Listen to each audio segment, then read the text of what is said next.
Hey guys, we're doing another video.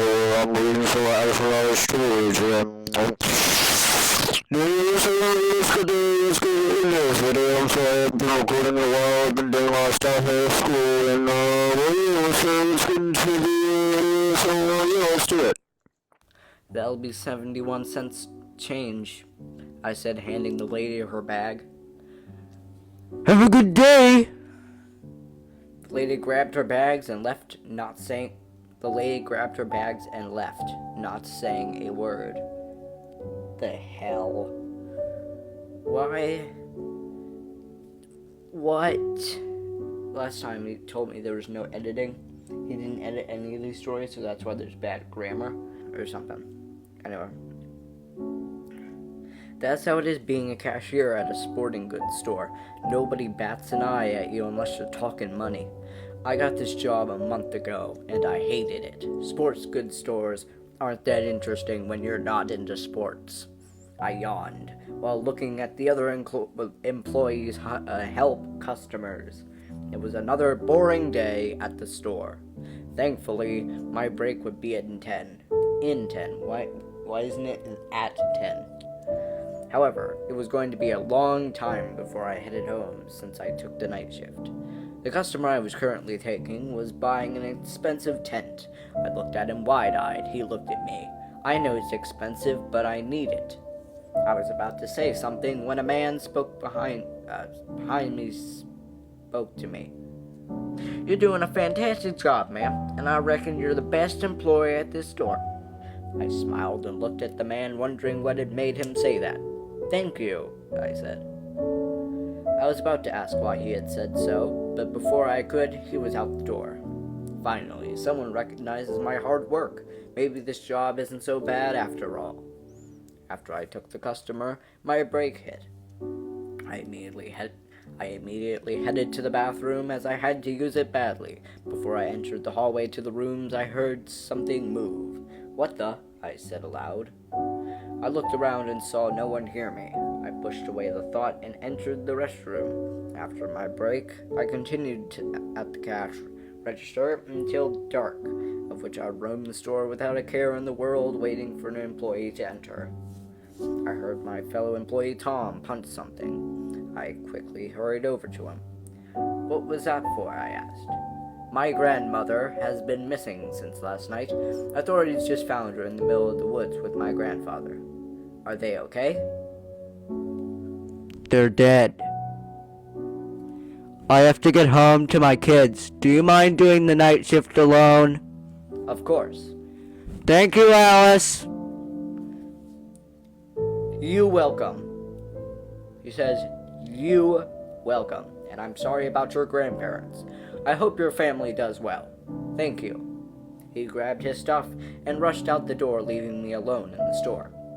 And before we keep doing this, I'm going to pull off my little microphone because it gets better. I can actually say puppies and pineapples and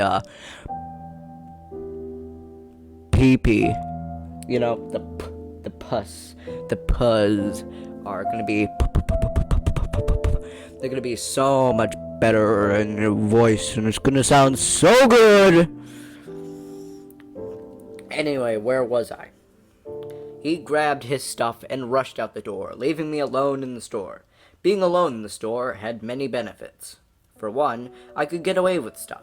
2, I didn't have to listen to the other employees do actual work while I sat there at the cash register.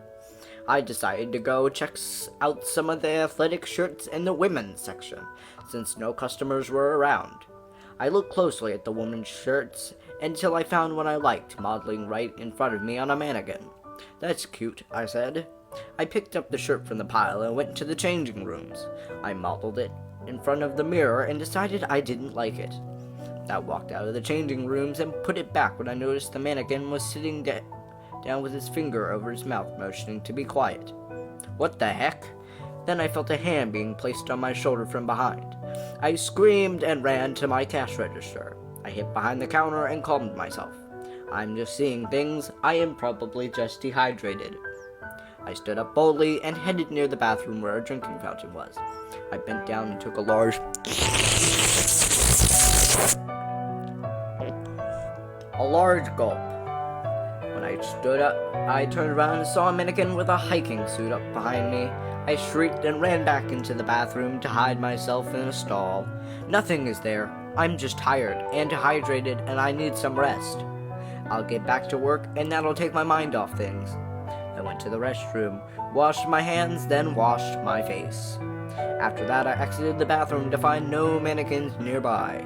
I swiftly headed back to the cash register to wait for someone to come to the store. 20 minutes passed of me pacing the floor, waiting for somebody to come. Still nobody arrived. I began to become bored, so I decided even though it was against the rules, I'd look at my social media. I pulled out my phone, my back pocket, and opened the app. Oh, Daisy and Christine are at a party while I'm stuck here doing my fucking work. Gosh, I hate this job sometimes, I muttered. Also to add, that wasn't f***ing that was there, it was freaking, but I like saying f***ing curses instead of substitutes, you f***ing whores. Anyway, just then I felt a cold embrace wrap its arms around my wrists from behind. I was about to scream when another hand came around my mouth. Uh-oh, this might not be very good for me to read. Then in front... Oh, no, never mind, it's fine. Then in front of me, a mannequin with a pink athletic shirt stood at the counter and put his hand over its mouth, signaling me to be silent. I tripped the one that had its hand on my mouth and stepped on the one behind me. I fell back onto it, knocking it over with my weight. I ran away from my cash register as more mannequins walked up to it. I ran for the hunting section and grabbed behind the counter to grab a shotgun. A shotgun that was there just for plot convenience. I broke open an ammo container and filled it up, then cocked it. I guess I can thank my dad for forcing me to go hunting with him as a child now. Oop, child abuse cliche. The mannequin that had touched my shoulder from behind earlier ran at me, so I shot its head off. You have the right to remain silent! I yelled. More came at me, and I continued to shoot at them until I dropped my ammo while reloaded. Shit! The lifeless bodies chased me as I struggled to reload. I picked up the ammo and ran to the hockey section.